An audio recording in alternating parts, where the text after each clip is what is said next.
going on, everybody? It's your boy. I'm not doing that. Hello. Welcome to Bledsoe Said So. I'm an official Twitch streamer. Yeah, no, that's true, dude. So let's address the elephant in the room. Bledsoe Said So is now on camera. Hey! What up, y'all? We did Yo. the same note. I know, dude. We're like the same being. That was in two sick. different mortal coils. Okay. Anyway, so today we're going to talk about mind control. Now, if you're already at this point in the audio version, migrate over to YouTube. Hopefully by now you've realized we are fully on video from here on out. Very good. Yes. I approve this message. Did you need my approval? Is this shit political? What? I can be. I got to do my thumb like this if it's political, though. Because that's okay. what Barack Obama does. You know what I mean? They go like, yeah, that makes sense. In America and politics. Well, I right? mean, it worked for him. I sound just like him, right? You kind of do. That was a. And, hang on, let me do it again. Let me in do this it. lighting, in Yeah. this studio, you kind of look like Let me try it again. him. Ready? I love America, and I'm a president, and I like policies. Can I be candid with you? That's pretty good, right? Can I be candid with you? Yeah. That was ass. That sucked. That sucked, man. Thank you for addressing the other elephant in the room. Yeah, there. that sucked, man. All right. So today we wanted to talk about mind control, which is funny that we brought up political candidates. But Is it? I think so. Why? I find that interesting. Why don't you tell me why? Damn it. I didn't want to get all dug into a little corner and Let everything. me ask dude. you this. Is this an Alex's conspiracy corner The whole episode is. Oh. I'm finally getting another whole episode. They're bringing me back from the moon landing. Yo. A little bit more excited about this one. Real talk, man. That freaking moon landing episode we did, I was really nervous to put it out because, I have really fringe beliefs, and I was talking about the stars and the realms, and I was like, oh my God, people are going to kill me for this one. It's like our most watched episode next to the regression one. It ended up being a really cool one, I think. The numbers, dude, it was like double every other episode at launch. I don't know. It was crazy. So, And we did officially confirm that the moon is made of cheese. Yeah, I went there. we did. Gorgonzolas. We did. And if you recount that episode, just take a step back for a second, and you will remember we discovered that everything is a crystal. Okay. All right. Even cheese. Check. Apparently. Even cheese is crystals. Okay. All right. Mind control, y'all. Where are we starting with Alex, this? why don't you start us off with mind control? Okay.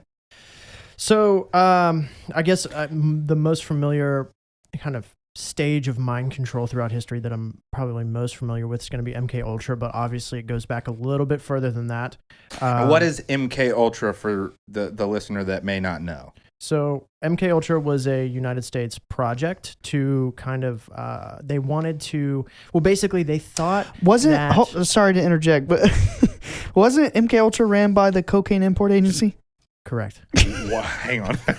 He wanted to bring that one back from the last episode. Cocaine Import Agency? The CIA?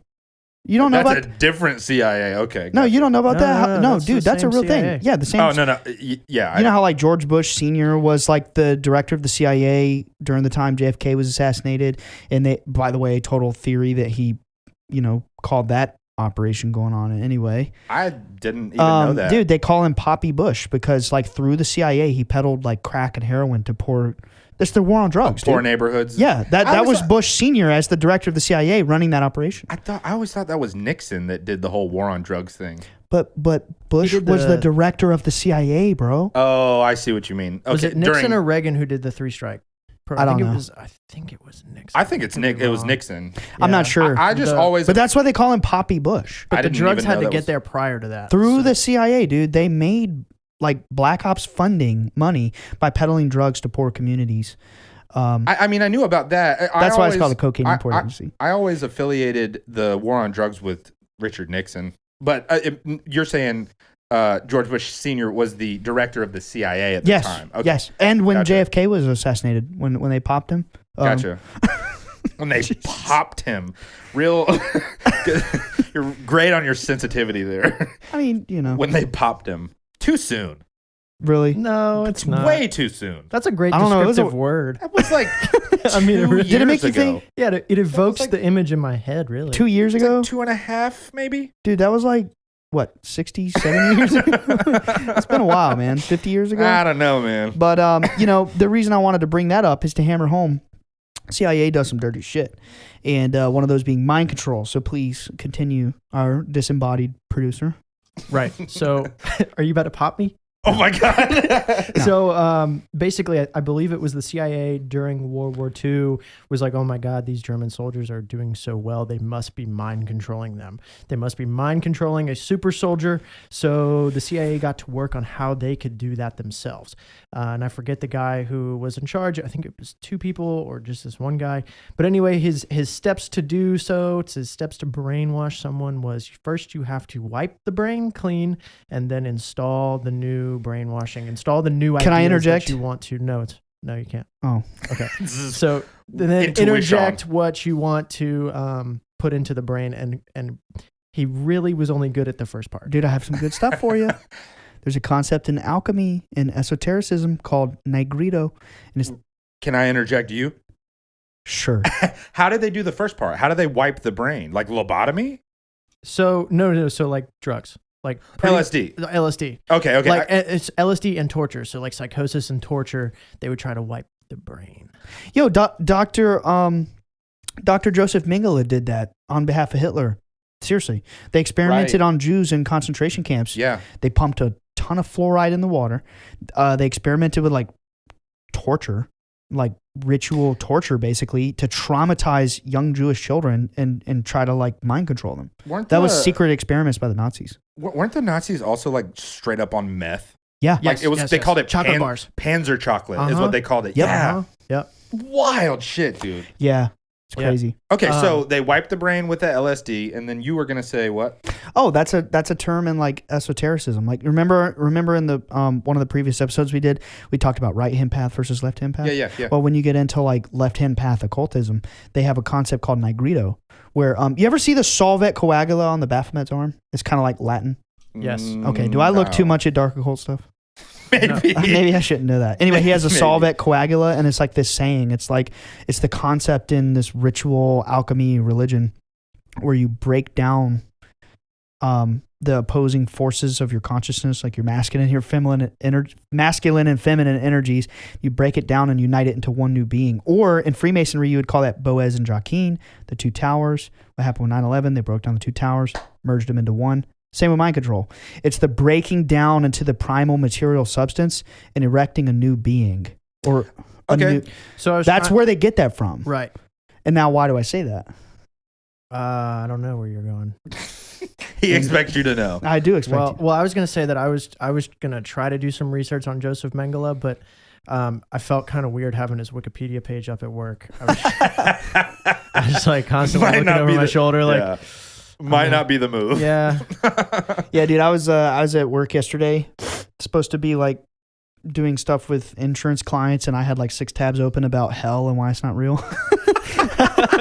That's literally me too, except I work from home, so I don't really have to worry about. The only person I have to worry about is my wife walking in and seeing me researching hell and being like, "Oh, great, you booking a ticket? You're in it. You're in here in the dark researching hell." So it's the couch for you tonight. Yeah, for sure, dude. So,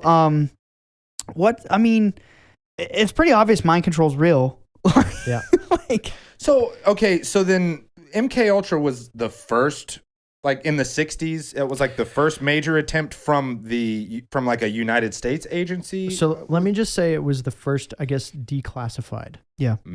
So the first like widely known event or practice within our government of trying to do this. And they did it in all sorts of forms. People consciously knowing, hey, I'm taking LSD, and then they would study those people. But they also, I believe, it's been a while since I looked at it. They gave it in water unknowingly to like politicians. Yeah. Wait, you mean unbeknownst to the politicians? Correct. Yeah, I kind of butchered that sentence. Wait, there's a show about this called Wormwood. Exactly. Yeah. Yeah. This was a real thing, dude. The CIA did this. What? It's a Netflix documentary called Wormwood.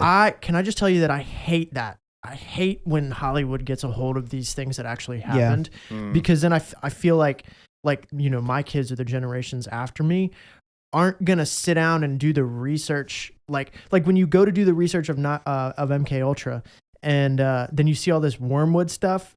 that kind of confuses reality with Hollywood. Oh, So right. it like then blurs the lines to what actually happened and what's real, making it harder for future generations to actually find out like cold hard facts about what our government did as far as let's see, giving people drugs without them knowing. Yeah. Again, sounds a little bit like Bill Cosby. What are you talking about? And you also said again. Did you mention that previously? Yeah, he Yeah, did. last night when we recorded a different episode. Oh my remember? God, you're right. You even Yeah, ran that with would it. have come out Yeah. a week prior to this one. Maybe. Yeah. You're on some Bill No. Cosby shit lately. You're on that way. Well, you know why, right? Why? Because when I was a little kid and I used to watch the Cosby Show. How dare you? Yeah, Dude, that's this was terrible, like 20 Ryan. years ago, man. I didn't You're know about to he, get us canceled. I didn't know he Ryan. was spiking people's pudding and shit. Okay. All right. Okay. And like when I would watch the Cosby Show, dude, and the credits would roll, it would say starring Tempest Bledsoe, and in my mind, I was like, "That's my cousin, Tempest? Bledsoe." There's Tempest Bledsoe. That's a character in the Cosby Show. So, okay, here's what I want to know. Because I know a little bit about MKUltra. I mostly what I know around MKUltra is surrounding Charles Manson. Yeah, Just because, like, that was just an incredibly interesting, crazy story. I know that he is, like, in some circles recognized as, like, patient zero yeah. for MKUltra, right? I mean, they basically tested it on him. He was one of the, first, like, big, prolific kind of MKUltra tests. Like maybe like public displays of it. So if they're using, I always knew that story, but I never knew like what the LSD specifically was used for. And all I ever heard was like they're brainwashing people with LSD. You know what I'm So saying? what? Okay, So they remove the memories with the LSD, like an abuse. I have a little bit of context on this. I actually had to study this in, obviously I went to my undergrad in psychology, and we had to actually study MKUltra, like from a psychology history perspective. And one of the things that we had to learn about was how they determined that LSD can permanently rewire the brain. Like they could go in and give enough doses of LSD to rewrite the pathways in their patients' brains permanently, like wipe a clean slate and program them to have certain beliefs. You ever heard of a Manchurian Candidate? There's a I've movie heard of with, it. I don't know. It is a movie. with Denzel Washington. That's where I've heard of it. Okay, so what is But that? but what that is what they would do in MKUltra. They would there's a theory that Marilyn Monroe was one too. But what they would do is they would wipe these people's brains with like hypnotic suggestions and LSD and certain programming techniques to cause them to be like sleeper agents, like Jason Bourne, dude. That movie, the Bourne series. He's a sleeper agent. He's a sleeper agent. They didn't show LSD in the movie, but what they did show, if you watch the third Bourne, he starts to have flashbacks of his training, and what they did was they would like brutally torture him and waterboard him to the brink of death to wipe his memory, and that's why he. So is that stuff? That's another thing I wanted to know, because in the movies, it's always depicted as like waterboarding and like repeating certain phrases and like using certain music. Hypnosis. So is that stuff for the most part legit? Like, Oh, yeah. It is. Yeah. So down to like the sleeper agent thing, like with like the key phrase unlocking the sleeper. I mean, I don't know that in the classified document they have the word sleeper agent, Right. but that's the kind of stuff they were doing with the CIA and spies. They put them in like a trance with LSD and then like do that, like torture them and. I mean, yeah, that's like in the declassified MKUltra documents. They were wiping their brains with LSD. And that's one of the reasons it got so much outrage and so much backlash, and they had to stop the program. But, I mean, we all know they don't play by the law. Refine the program. Refine the program. Well, there was this concept called MK Often, which is not as well known as MKUltra. But MK Often, do you know about that one, Alex? MK Often is the same concept, but they would use like ritual dark occult practices to traumatize people and hypnotically suggesting them through fear and just intense trauma, cause them to believe, I guess what you would call spiritual existential crisis, like they believed demons were possessing them and shit, and it caused them to like break their will. Is this declassified, or is that like some deep classified shit? It's some deep stuff. I mean, you just look up MK Often. Yeah, I highly doubt they would declassify like occult knowledge, like proof that they're using occult knowledge to. So, God, dude, that's wild. Yeah. That's so wild. But, it's not that crazy. Like, everybody in the Department of Defense that I've met, whether it be CIA, high up in the clandestine services, every single one of them in one way or another have talked to us about occult practices. So it's literally, do you think that the majority, if not like all the people involved in mind control programs, does it require occult knowledge and occult practice to achieve the level? Let me say this. Did you know that Hitler's, one of his right-hand aides was a man, I believe his name was Himmler? Yeah. He was like an occult magician. What? Yeah, I'm pretty sure it was Himmler. What? Yeah, man. And then dude. Like black magic, dark magic? Yes, shit? that's a lesser known side. Like blood magic? Well, I don't know about blood magic, but crazy. Dark occult practices, especially astrology. I mean, I know that it's no secret that Hitler did some wild shit, like experimented on people, like you literally said earlier. Like Mengele on the Jewish kids in the concentration camps. He had an occult magician type dude. Which one was like the doctor guy? Mengele. That's okay. Yeah. That's like they called him Dr. Death, I think. Yes. Right. Yeah. Okay. No, you know who they call Dr. Death? Who? John B. Alexander. One of the guys I met that like had an experience with my dad. What? Why do they call him that? They just call him that, dude. I don't know, but that's actually his name. I want a cool nickname like that. That's his conspiracy name on the internet. Your nickname? Yeah. Let's come up with it right now. Crystal Boy. Love it, dude. Nice. I'm a little Steven Universe Yeah, fanboy. you're Crystal Boy. It sounds more like a sidekick to a superhero or something Why like that. can't a boy be a hero? You damn right. You damn right. Well, like Mermaid Man and Barnacle Boy. Yeah, I mean, I would watch a show called Bat Boy. Maybe not. How about like Geode Man and Crystal Boy? How about Stalactite and Stalagmite? Hey, I like that. I would definitely watch that. Did you get a confirmation on? I would write that on the Himmler thing. Yeah. Well, not a like. It's a lot to read. It's not just like on a Wikipedia page. It's not. It's what Henrik Heimler. That might be it. Henrik. Yeah. That's yeah. him. He's used as a cult. He was his right-hand occult astrologer, dude. Yep. Exactly. And then you get into. Go ahead. Himmler is the occult guy. And was it Mengele? Mengele. Yeah. He was the torture guy. The torture guy with like the LSD and all of that crazy Fluoride in the water. scientific shit. Mm-hmm. So I want to find the Inner Earth guy. Inner Earth guy? That was a Nazi Inner Earth guy? Yeah. Are you sure it was a Nazi guy? No. Well, they were obsessed with Inner Earth. That was Antarctica. That was Admiral William Byrd. My dad met one of the people in that circle, William Tompkins. What's the deal with this? Is this related to the Atlantis thing?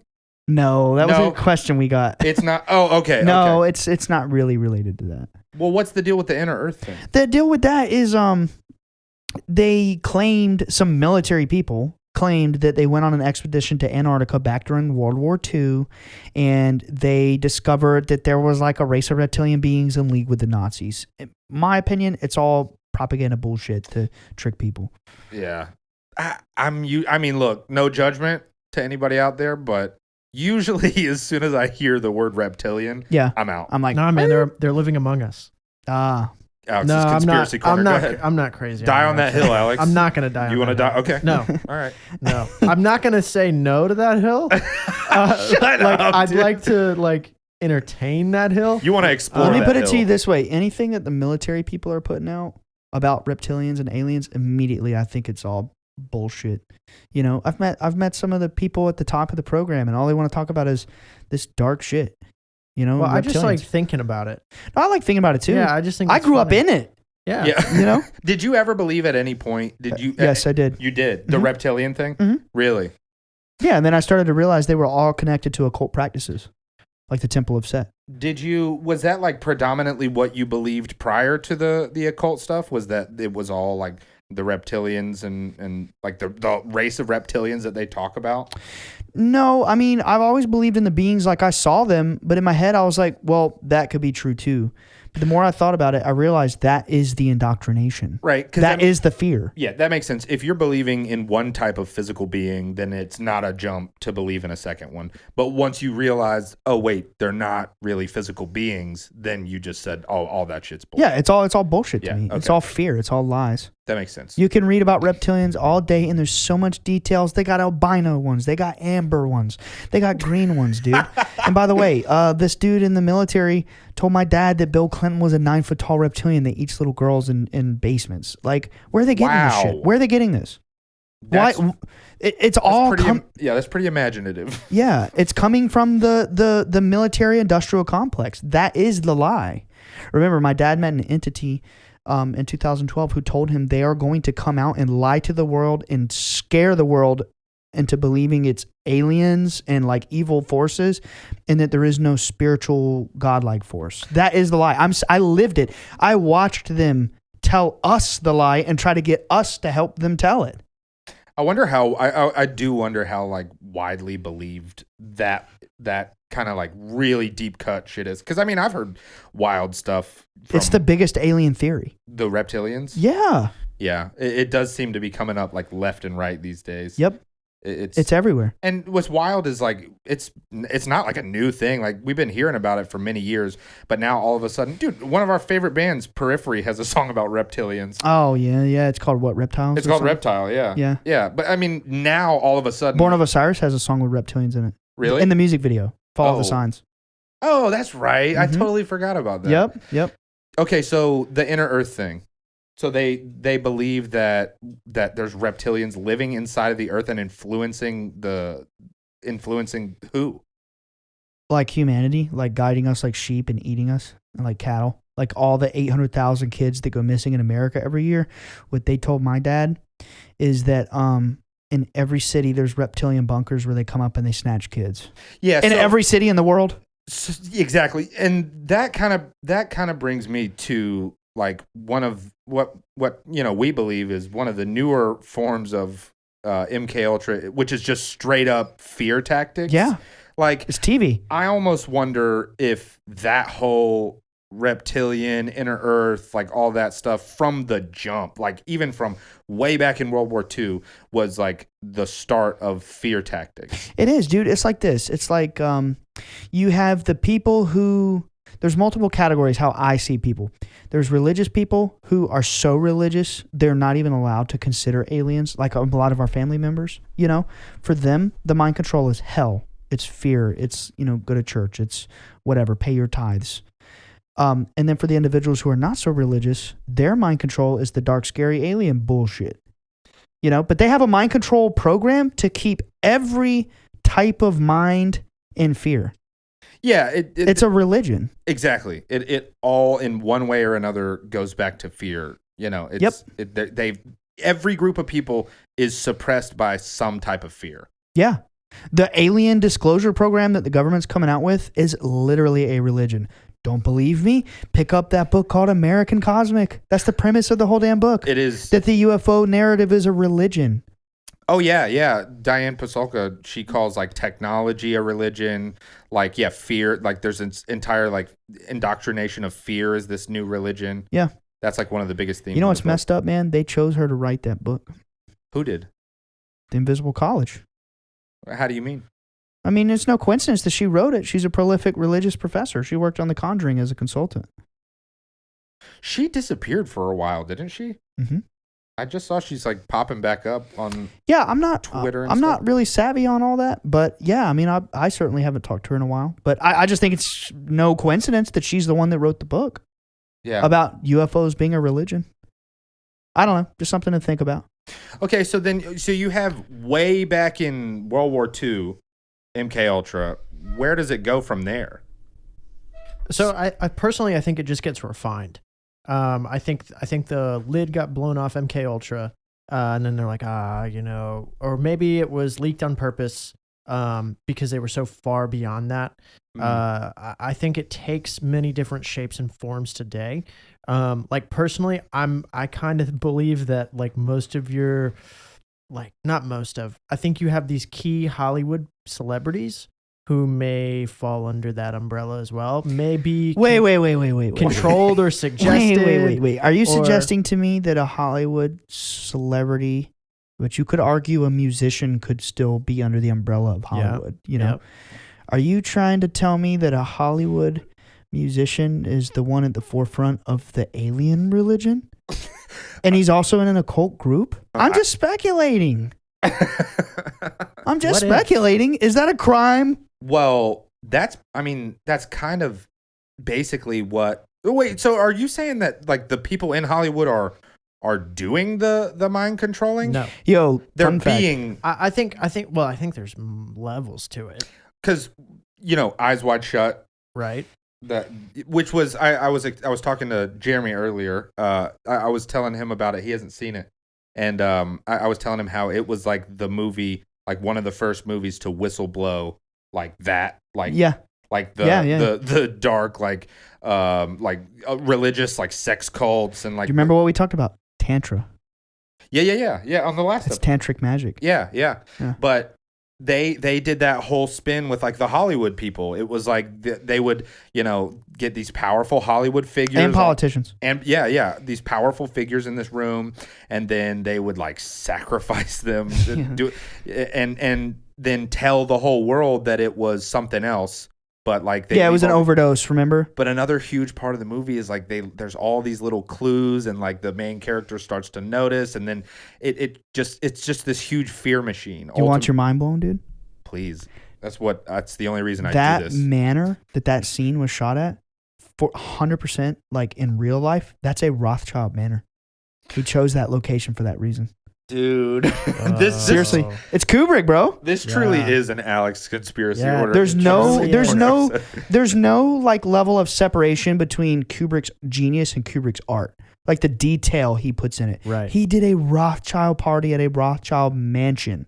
Look it up, bro. Yeah, well, I mean, like, if I were the Rothschild and he hit the nail on the head, I'd kill him too. I'd pop him.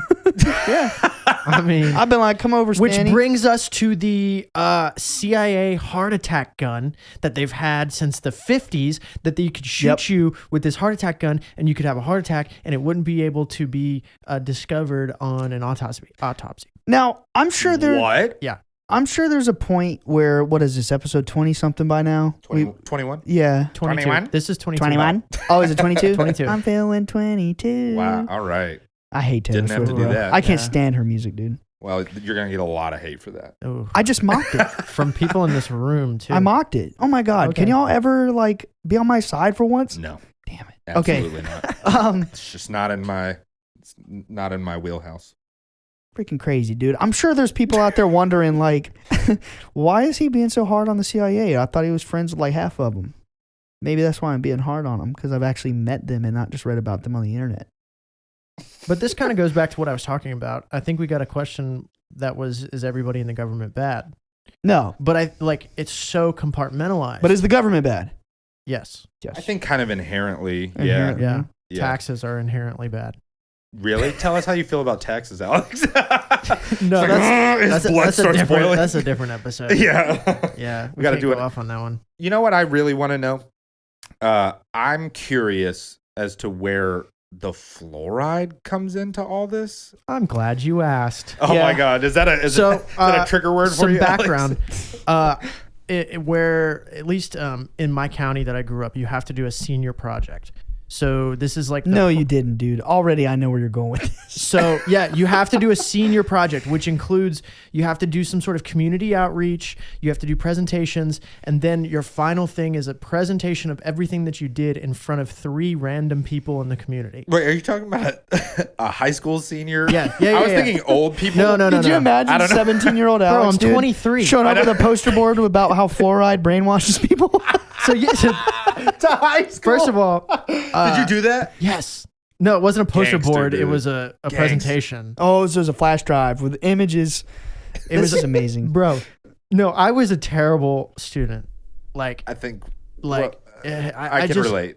I had some really, really great teachers. I had some not so great teachers. I'm not going to talk about that. But I just generally wasn't a great student, and I never really took things seriously. Oh, also, your topic had to be approved by the board. So you What? had to submit your idea for what you wanted to do with your senior project. And most people were like, start talking about like Potato clock. Well, no, it was more like environmental. I want to capture lightning in a bottle.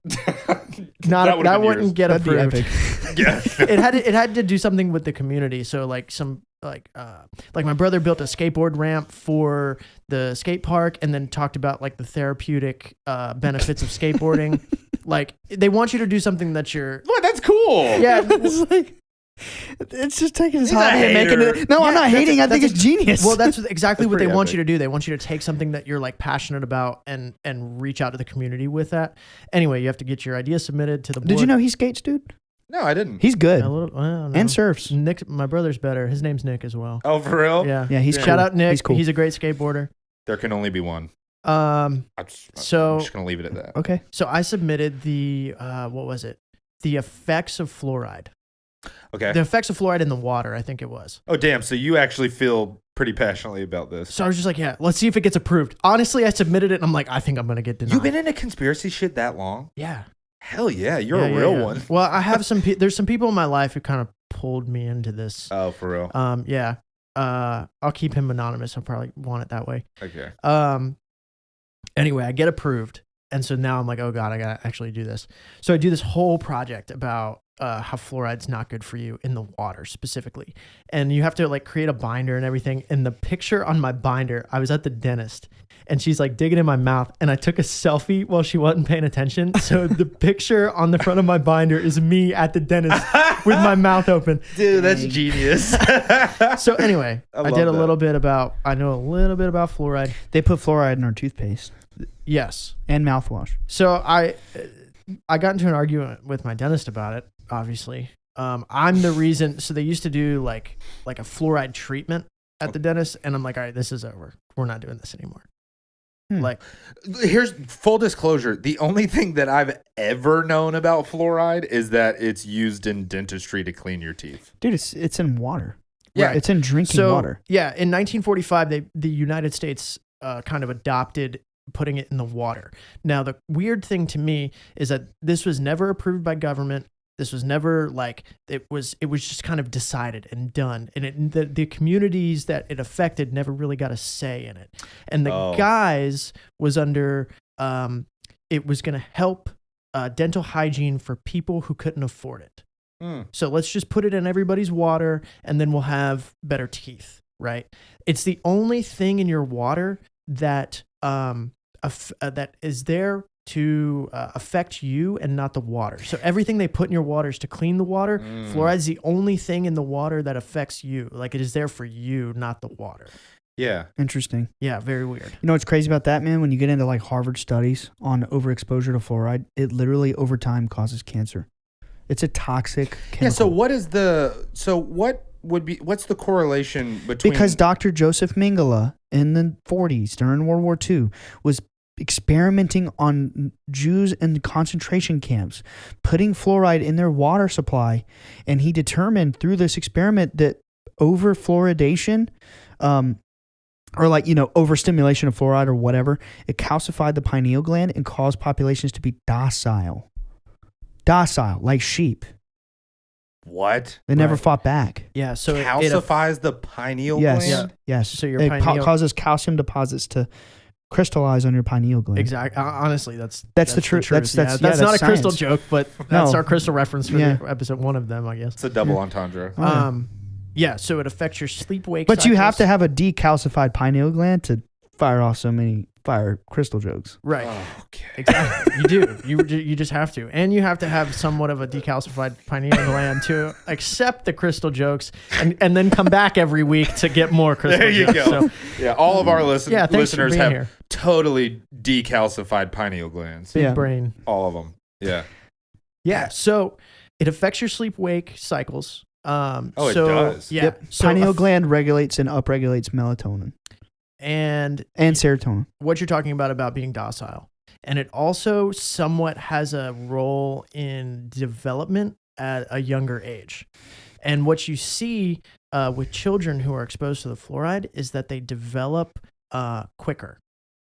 Especially women. Like in puberty. Yeah. It's called They so develop quicker.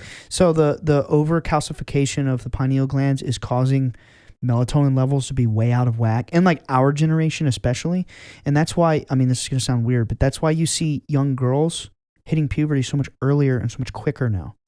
Yeah, I have low key like kind of subconsciously wondered about that. It's something I find really strange. I thought like maybe it was just a coincidence, but I have totally had the thought like it seems like young children are They're growing up faster. Yeah, But like, strangely. dude, this is like all over the internet. This is a concept that's out there.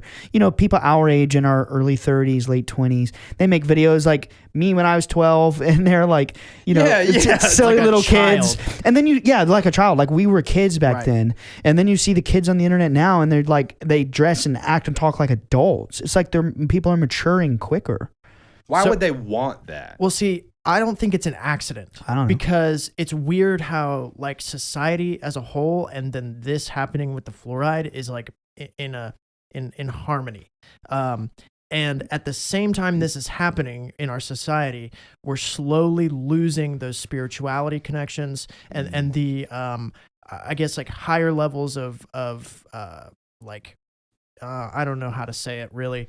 Like consciousness? Like consciousness, exactly. Like Yeah. everything is becoming so material, Material, and kind of you're- like degrading. right? Exactly. Or degenerate. Degenerization. I don't know. Is that a thing?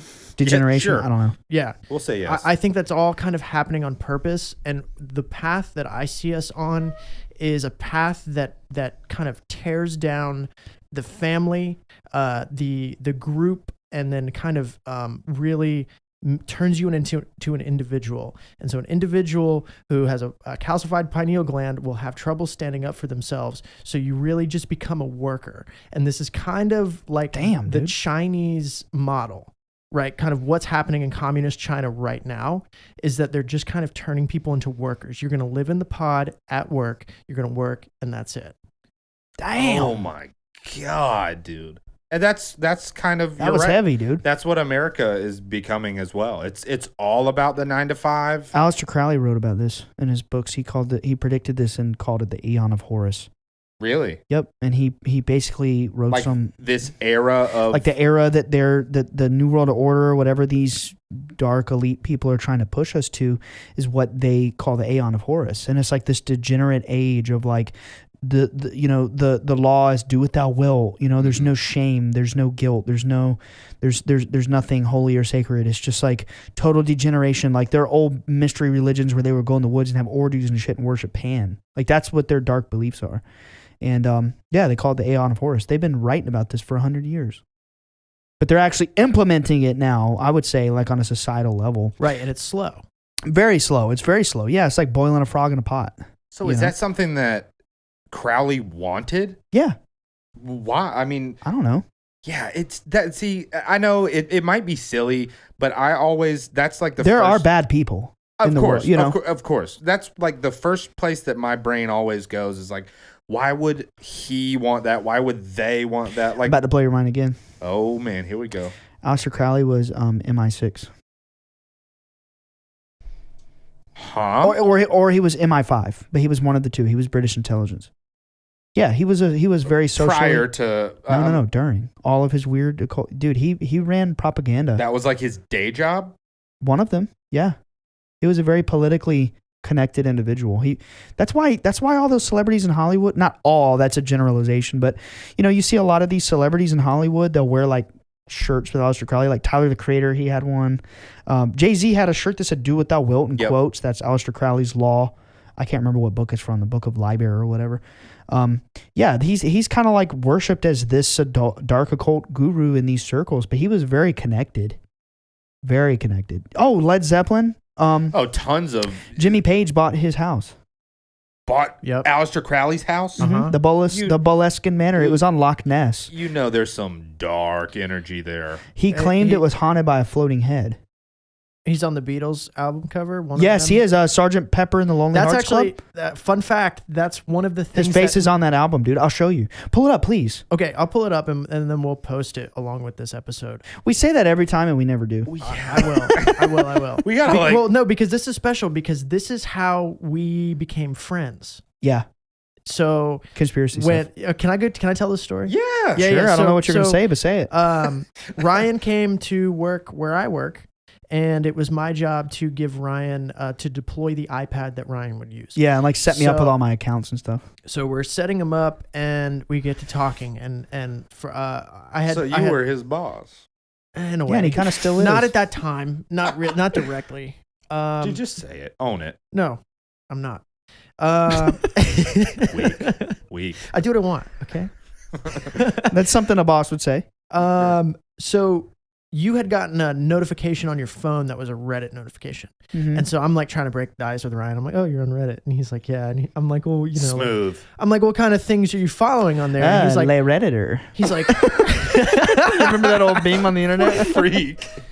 well, It was a meme. I'm not dude. on there anymore. I just love the way you said it. Yeah. I'm not on anymore. Yeah, I Anyway, don't look at it anymore. So I'm like, Ryan, you know, like, what subreddits do you follow? I'm just trying to get to know the guy. And he's like, oh, you know, the normal ones. I'm like, what? yeah, no, of course, I grew up with the situation that I've been in, Right, and I right. try to like not flex my conspiracy power level all the time. So like, of course, I was trying to avoid that subject. Right. So he broke out his phone. He's like, I follow a conspiracy. And I was like, oh, really? Me too. You're like, bet. Yeah, me too. And instead of doing the iPad rollout, we just talked about conspiracy theories. And then during that iPad rollout, he's like, dude, you got to look at this. And he pulls up the Beatles album cover and he's like, you know who that is? You know who that is? I'm like, no, dude. And he's like, that's Aleister Crowley. Yeah. And he just starts going off. And I'm like, we're going to be friends. Yeah. And Yeah. a beautiful friendship was born. I think a week later, I went to his house.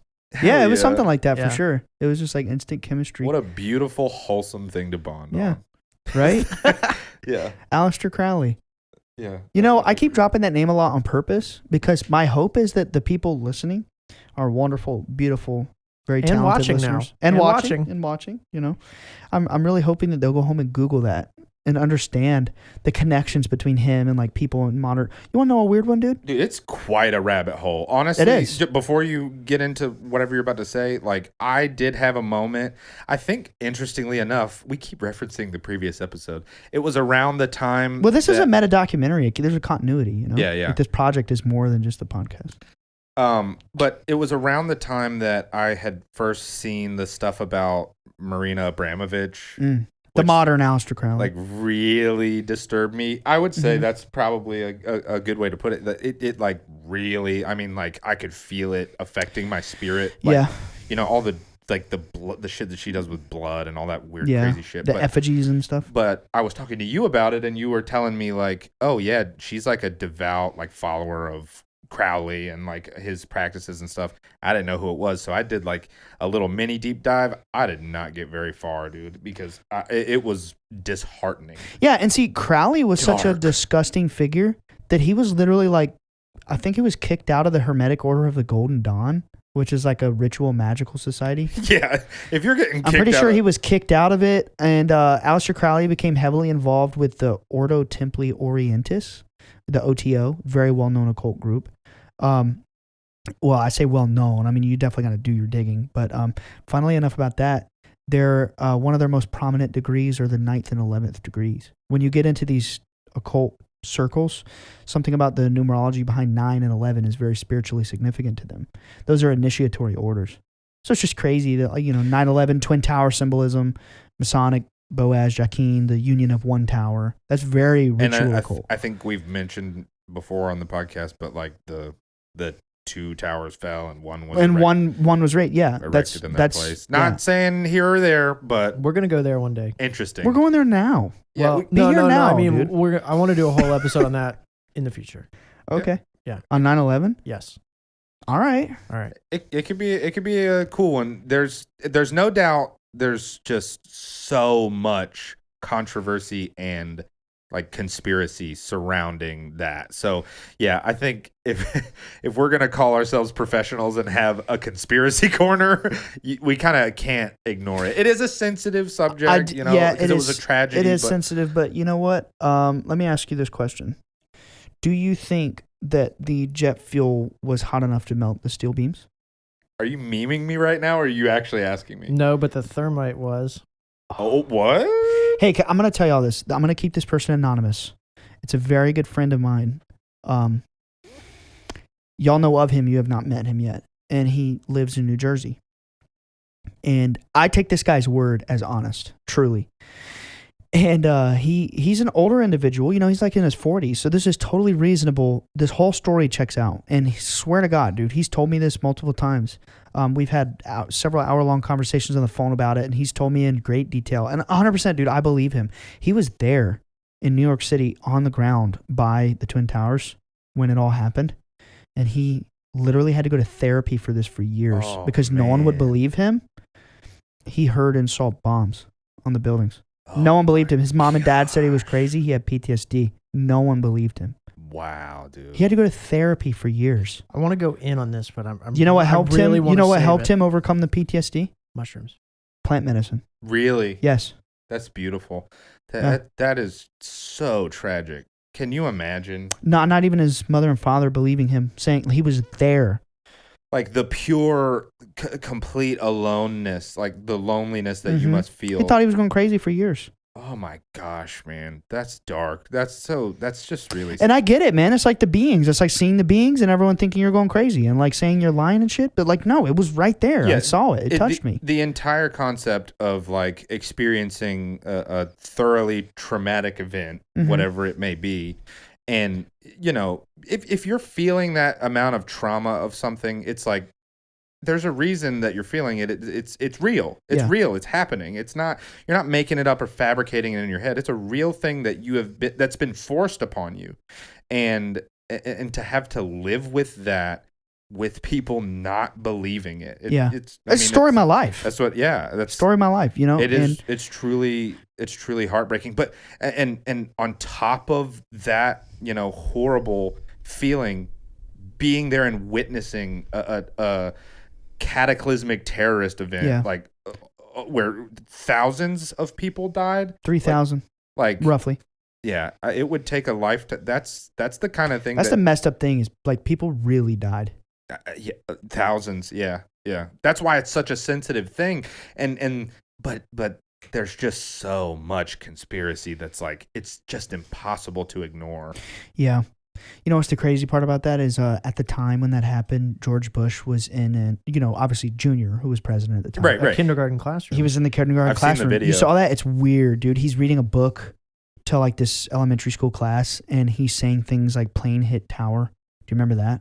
Yeah. You know, Neo, The Matrix was made in 1999. His license had 9/11 on it.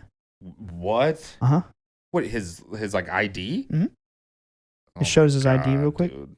There's like so much ritual, what's it called? Predictive programming. Right. About 9/11. It's insane. Which ties into mind control. Mind control. That's why I'm going on 9/11, because it is mind control for the world. And kind of going into a little bit of, I believe it's Operation Mockingbird. And Northern Woods. Right. Where the CIA completely takes over, infiltrates all of the media. Yeah. So I'm sorry, that was Mockingbird. When you have somebody like your friend who obviously saw something that was against the narrative, because it was against the narrative, that's why he's crazy. It's not like what he witnessed he's absolutely right. Yeah. But because it's not the mainstream, it's not what everybody else was told to believe, they're kind of brainwashing him in a way, not to mention everybody's been completely tricked. I mean, you know, the millions of people all over the world who weren't there like he was, were just fed this narrative. Billions of people. Billions. Yeah, it's like they're quite literally making those people feel completely crazy, and it's like a direct. Well, not to get all sappy, but that's exactly how I feel growing up, seeing over 1,000 different things and interactions with these beings and these entities, and then I look on the TV or on the news and I saw this garbage. It's all like yesterday. I can't remember the name of the individual, but it was like a senior person in the intelligence community, you know, at the Pentagon came out and said, yeah, we think these warships in the sky are extraterrestrial. They're clogging our airspace. I'm like, shut up, dude. Clogging our airspace. Pentagon people have been on my property and taken reports and met and interacted with people who were miraculously healed of cancer from these beings. They know that they're not. But it's warcrafts. Oh, it's warships. It's just. I like this Southern accent on that. I'm Southern. That's good. Do it again. Do it again. It's warships. And I'm goofy. Okay. Sorry, I was playing Kingdom Hearts 3 today. Yeah, I'm proud of you, dude. Yeah, dude. That game is awesome. Yeah. That game is lit. It's like wow, we really bounce all over the place, huh? That's what it says so. It's like. See, we branded ourselves. Mind control, fluoride, 9/11, Kingdom Hearts 3. That's the beauty of the show, man. Yeah. It can be whatever we want it to be. That's why the symbol's the Phosphorus Stone, the UFO inside the pyramid. That's not really why, but you kind of blew my mind with that. I mean, I knew that's what it was, but like that whole sentence was good. Yeah.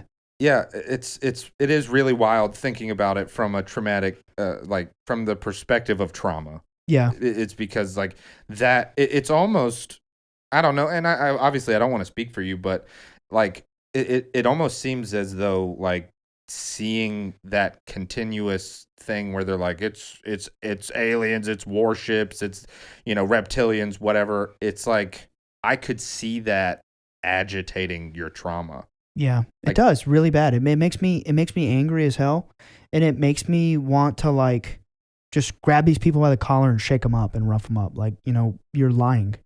You're Yeah. lying. It makes me get angry and aggressive. Talk But about anyway, some mind control. Talk about some mind control, and then you get into bone magic and what that is. I don't know anything about It's that. for mind control. Is it really? Mhm. That's like its purpose? Mhm. Wow, It dude. put energetic attachments on people.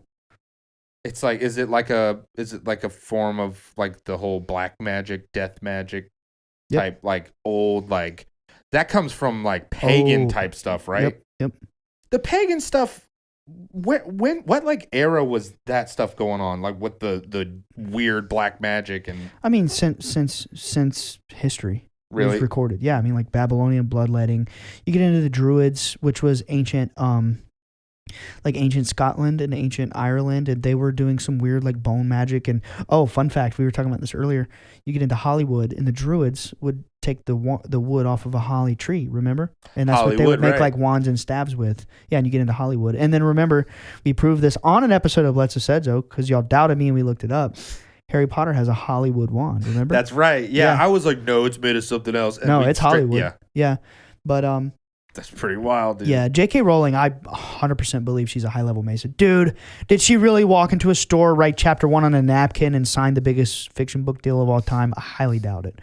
I mean that may have also happened, but like every single book in the series, every book is like got some deep Yeah. occult shit in it. All of them, like even down to the titles. You look at like the titles of the books; they're all occult. Like every single dude, the Order of the Phoenix. We were literally just talking about Phoenix earlier. The death and rebirth stuff, like that. yeah, and then you get into Dude, Dumbledore's freaking. Did Is you this know a Harry us- Potter episode? might as well be. Dumbledore's like pet is a phoenix. And Yeah. you literally watch it die and be reborn over and over. And he's like one of the most powerful wizards in the world. Mhm. Come on, dude. He's basically like the Hermes Trismegistus sage figure. Yeah. Like Jiraiya or Master Roshi. But Gandalf. Gandalf, exactly. Did you know Osiris's not only is he represented in some depictions as being a frog, but also a phoenix? No, I had no Yeah, idea. because the whole story behind Osiris and Jesus and Dionysus is the death and rebirth eternally. It's that we all are individual sparks of that Christ consciousness. Dude, that's something that for one reason or another has been like coming up a lot lately. It just seems to. It's the truth. That's why. I'm thinking that is like it's this universal truth that. Yeah. I mean, even in nature, we talked about it on a previous episode with like the seasons. Mm-hmm. The seasons changing, and it's everywhere. Life, death, and rebirth is like you can't escape it. It's literally everywhere. Oh my God, dude! You haven't seen the Wicker Man? No, It's what it's about. I really. Yes. Oh my gosh. Yo, dude. can I like gently spoil some things in Sure. the movie? Okay. Do you know what the 'Cause Wicker Man is? You gotta No, I remember. have no idea. And oh, dude, it looks sick. And for the viewer, I would consider myself a little pansy boy. No, dude, you're getting better. dude. I am getting better when it comes to horror stuff. Like He never was into horror. never. Never. and- I don't. dude. I'm Remember? not super into it. Remember the time you had a bunch of people over? You watched it too, I think. Bunch of people over watching that Babadook movie. Oh my God, I love that movie. But You- it was probably The Taking of Deborah Logan. That Oh, you it was. referred to. Yeah, that's a scary It ass was movie. Deborah Logan. There was like 10 of you in your room watching it. I went and sat in Jeremy's room. I remember. I wouldn't do it. Would not do it. I just like, dude, it's the jump scares. I'm always anticipating a jump scare. But I'm dude, like, you're sensitive to vibrations. You're an empath, bro. yeah, and all, that is the other thing is like I can't watch too much horror. It really does hurt my spirit. Yeah. But lately, I've been very selectively getting in. Like The Witch is like one of the best movies I've ever seen. It's That a movie really is good movie. incredible. Midsummer was crazy. Yeah. Um, Hereditary. I loved. Didn't you see that? No. But Ooh. I That one is intense. You know what I did for a while? You know this. What I did for a while was I was always infatuated with the stories of horror, so I would just read like the synopsis. Nice. I would just read the whole synopsis. Like I remember one time, Raven and Nathan, shout out. Shout out. They invited us to go see that movie Us. You know, the Jordan Peele one. Yeah. As Above, So Below, by the way. And I was too scared. Yeah. I was too scared to see it, so I just read this. I stayed home and read the synopsis. My wife went. Honestly, that's not even scary. Like, no, you know what's funny is since then I watched it. Like I watched it a few months ago, and it was so good. I loved it. I loved like every second of it. Well, dude, The Wicker Man is not scary at all. Yeah, it was made in the 70s. There's a newer one too, right? Yeah, it's terrible. It's Nicolas Cage. Oh, it's like one of the worst horror films of all time. I don't know why I was thinking Christopher Lee was. He's the original. He is. Yeah. Oh, I gotta watch it then. Dude, it's so good. It's Saruman. Yeah, and Dracula.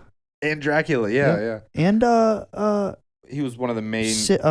Count Dooku. Oh yeah, dude. What's his name? Darth Tyrannus. Yep. Yeah. Yep.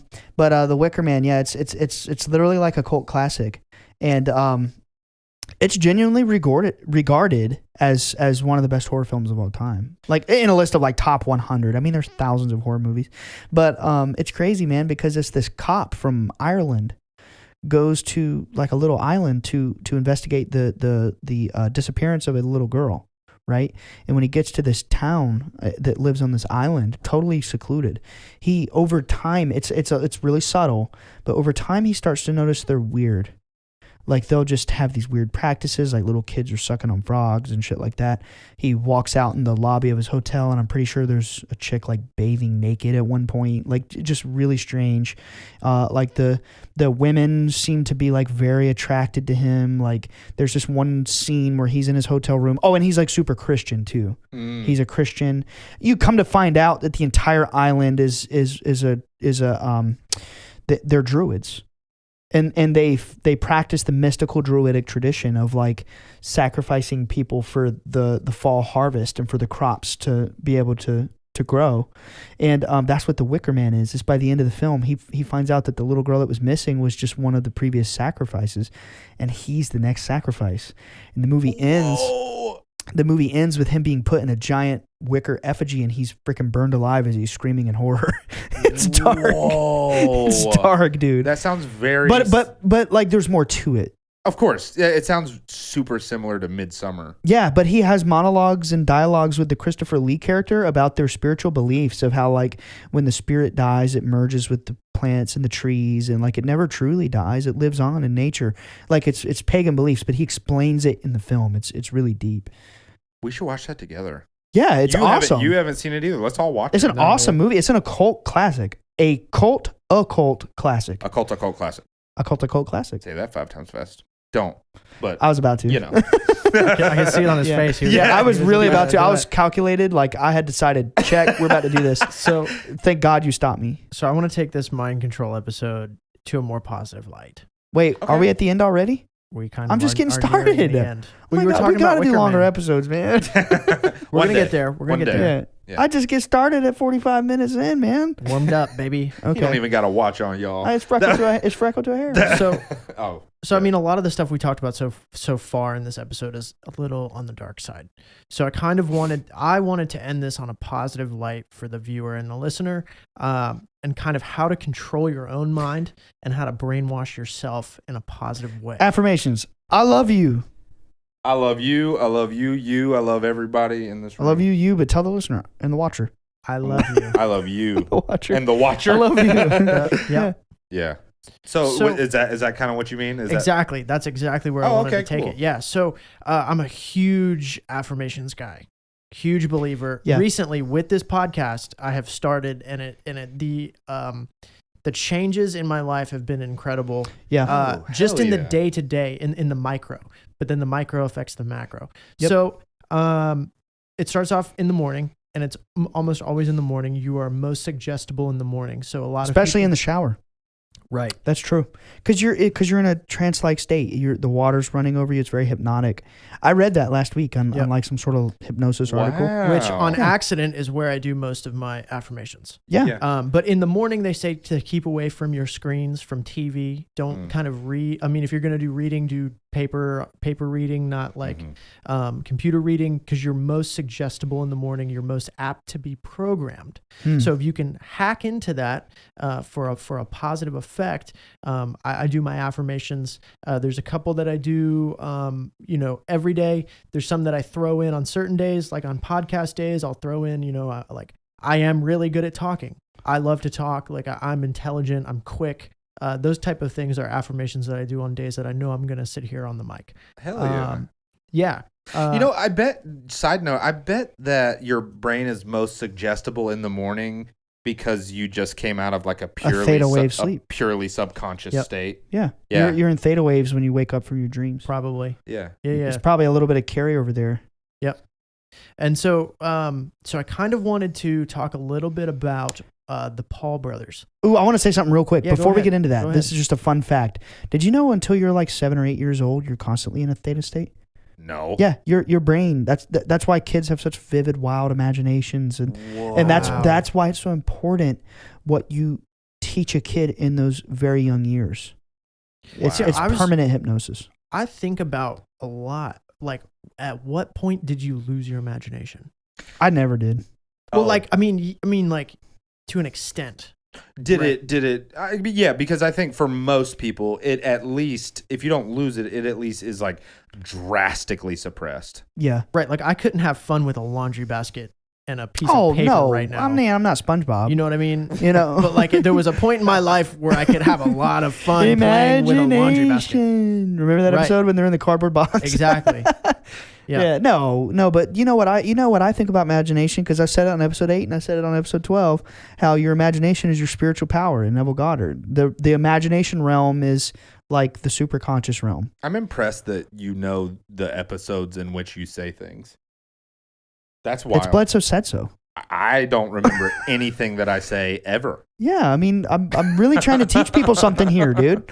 Yeah. It's like this is like a compendium of knowledge. It's just little nuggets are slipped into the banter. It's wild that you That's can, like, the design. recall that. The Paul brothers, did you mean like Jake and Logan Paul? Exactly. Because I say the brothers because I can't remember who it was.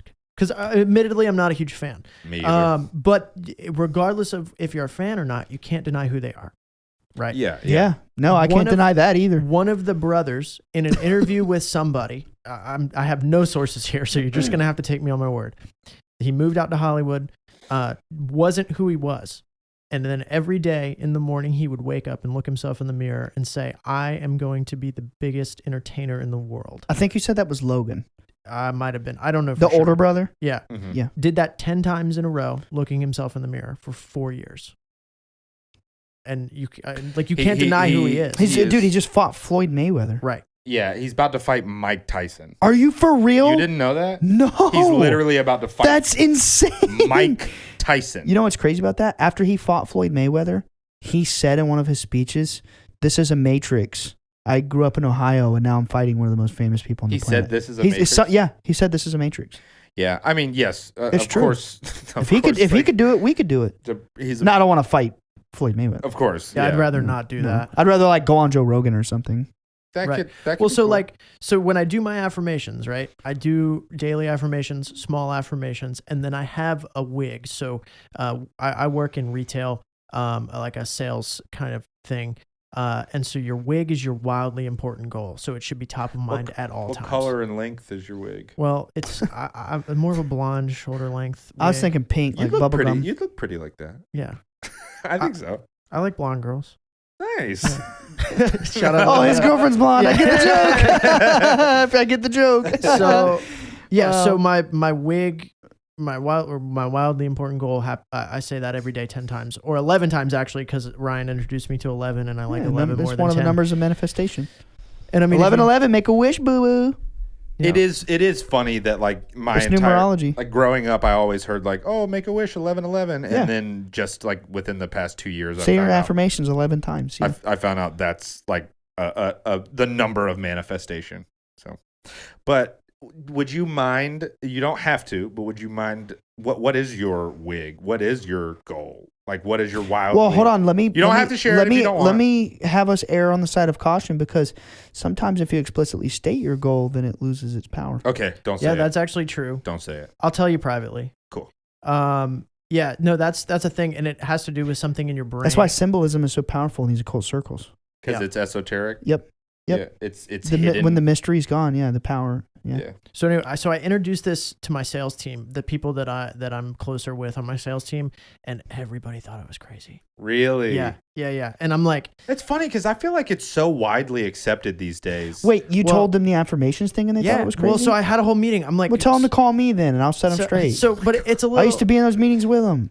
You know, and it's funny because like I'm the youngest person in the room by far. Yeah, and it sucks because they treat him like that, too. And I'm having this I was meeting. the only one who didn't treat him like that, pretty much. And I'm having this meeting, and I'm like, okay, I really I like to have small, brief morning meetings. I'm not going to, I don't want to hold you in. So I'm like, look, we're not going to talk anything sales here. We're going to talk about affirmations. I'm going to tell you what I do. And then I went round table, and I had everybody tell me an affirmation that started with I am. And I went first. So I think that day it was I am unstoppable. Hell yeah. And so because I wanted them, but usually when I wake up, it's what is it? I'm happy. I'm wealthy. I'm wise. I'm smart. I'm healthy. I always hit that one. There's nothing that can there's nothing that can hurt me today. I don't know. I'm kind of on the spot here. No, it's okay. Like some of the ones that I've read that I use, because I go through this thing with affirmations where I'm 100% in on it. I know it's real, but I just don't always think to do it. Depression. Yeah, it probably. And in my mind, it happens to me too. And in my mind, it's like when you try to avoid doing something that's helpful, it's almost like maybe you really should do it. You know what I mean? Yeah. But the ones that I tend to use that I really particularly enjoyed was I'm happy, healthy, and wealthy. Or like something I read that was really powerful to me was my inner light burns through all my blocks and my fears. Yeah. When you first started telling me about affirmations, those are the exact ones that you told me to do. And yeah, I just saw like a huge shift in my mood. Yeah. Huge shift. Well, remember we were talking about this on the Twitter live stream last week. Yeah. And Jenny and I got into like the HemiSync program. Yep. Through some of our friends affiliated with the CIA. And anyway, Jenny accidentally turned on the wrong HemiSync program to go to bed for a few nights. She thought it was like the gateway program to reach a certain state of focus. And it turns out she was playing the weight loss program. Remember? Right. Yeah. And it was subliminally suggesting to her to be like more conscious about what she ate, and we couldn't to be less hungry. Yes, and we couldn't figure it out for weeks. Like all she wanted to eat was fruits and vegetables, and she lost like 5-10 pounds over the month. And we took a look at the tapes, and we're like, dude, you've been playing this shit for a month, and like that works. It actually works. You know, your unconscious mind is a universe. It's like this being, right? It's your spirit, and like when you feed things to the unconscious mind through affirmations or whatever. Pretend it's like magic. It's like spells. You're conjuring a certain new belief deep down in your unconscious mind. Now that unconscious mind drives 95% of your waking conscious behaviors and habits that you don't even know where they're coming from. Yeah. You know what I mean? That's why affirmations work. It's like spells. That sounds weird. People are going to be turned off by that, but I don't give a shit. Right. Whatever. No, you're exactly right. Works for me. Try it. One more affirmation story and I'm done. Okay. So I just want to kind of try to convey the power of this. So one morning I forgot. I drove to work. I was the first one there. I get to open this huge store that's like it's a concrete wall. It's like more like, think of a warehouse. Okay. So I open up the door. I turn the alarm off and it's just me in this empty, huge room. And I said, I forgot to do my affirmations today. So I screamed my affirmations as loud as I could, and everything echoed off the walls and came back to me, and I had chills from just affirming like hearing myself. Your own voice. Well, no, just like the act of saying it as loud as I possibly could because I never get to do that. Right. Because I live in like a townhome and I can't scream. I imagine you in the shower being like, I am happy. Like in your shower, scaring the shit out of your girlfriend. So it didn't change anything about the day. And it was like, I'm going to have a good day. Today will be a good day. It wasn't a walk in the park day. Like things happened that day, but I never during the day wavered off course. Right. I was on my game that day. Yeah. And I completely attribute that to getting the privilege to scream these affirmations as loud as I could and then letting them out of the box walls. idea right here. Hot take. let's run an experiment. Us three and all of our wonderful viewers and listeners, let's all together for the next 30 days after this episode airs, daily, say 11 times a day, I'm happy, healthy, and wealthy.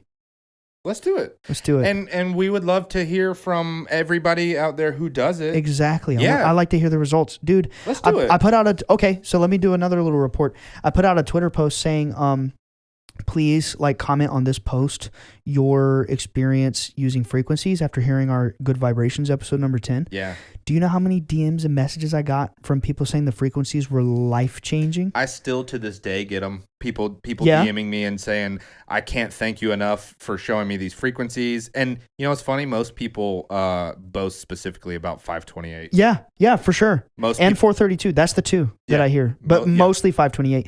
And dude, I got a DM yesterday. Somebody was at the beach. And a lot of people are so nice, dude. And so I don't have time to respond to them all, but I at least try to look. And somebody sent me a message of them at the beach with waves. And it was my view playing 528 hertz. Oh, that must have been epic. Yeah. Like the ocean waves with that. Yeah, but oh. to this day, we put out episode 10, I don't know, a month or two ago. We're still getting messages about, this frequency. So my hope is that the affirmations could have a similar benefit to people. Yeah. So to wrap up mind control, there are positive ways to control your own mind. Yeah, there's counter. Yeah, you can mind control yourself to be positive and happy, healthy, wealthy. Now, again, I want to really have people understand that just because you say this thing, it doesn't mean it magically appears in your life. What it's going to do is it's going to, on a very deep, as you say this over days and weeks and months, these beliefs, these words that you're going to say to yourself are going to seep way down into your consciousness. And eventually, on an unconscious level, you will begin to believe them and resonate with them. And it's going to drive your conscious waking behaviors to achieve these things that you're now beginning to believe. It's like autopilot. It's subconscious programming. It's subconscious programming. That's exactly what it is. Yeah. That's the secret of ritual magic. It's subconscious programming. Yeah, it's like we use these big, buzzwords like magic and word magic and all this to describe it, but ultimately it is not. It's subconscious programming. It's not that hard to believe that saying something out loud will make you subconsciously believe it, therefore manifest it in your own life. Well, you get into Carl Jung and a lot of the more modern occultists like Rudolf Steiner and especially a lot of Eastern philosophy, Tibetan Buddhism, you start to understand your unconscious/subconscious mind is your spirit. Yeah. You have to connect with your spirit. How do you do that? Your unconscious mind. It's like your soul. That's what I was taught by the men who stare at ghost people. That's why they put us on the hemisync tapes. It's all about, they didn't say that exoterically. They didn't sit me down and say, Ryan, this is how you do it. Right. I just grew up around these people and I dissected what they taught me and figured it out. You know what I mean? Mm-hmm. It's subconscious programming. That's it. That's the key. That's why, for example, you notice a lot of food advertisements have the color red and yellow. Yeah. Subconsciously it makes you more hungry. Well, it's one of them makes you hungry and the other one makes you want to get out quickly. Yeah, like McDonald's. Yeah, because their they want colors are red and yellow. Yeah. And they do these things to dude. affect you on a subconscious level. McDonald's, Wendy's, Burger King, it's all red of and them yellow, are yeah. red and yellow. Bojangles. Yep. And most retail stores use cents as well. There's the same thing with cents. Orange makes you want to spend more money, 20% more money. Ashley's orange. Yeah. Well, orange the scent. The okay. smell. Yeah. Oh. Disney, there's a conspiracy about Disney World that they pump out the popcorn scent. You notice everywhere you go in the parks, it smells like the concession stand. Yeah, that's not even a secret. Restaurants do that. It's actually not a secret. They pump them out of the lights. Yeah. Anyway, are we at the end here? Dang. All right. First closure to the video episode. Anything we want to say? Yeah, this is gonna get filled at some point. Yeah. So yes, full disclosure, our wives are presently working on filling. We're building an epic studio here, and this is only the beginning. So it looks bare. Just hang with us. But we were just so excited. We couldn't wait any longer. We could not wait to get the camera rolling. Yeah, we've had so many people suggest it and say you guys have to start doing video. So we were just too excited to not go ahead and do it. But yeah, these will be filled, and we might have a couple other slight changes in here, but it's pretty sweet. Yeah. So from here on out, Bledsoe Said So goes video Completely. Yep. Bye guys. Bye guys. Bye, guys.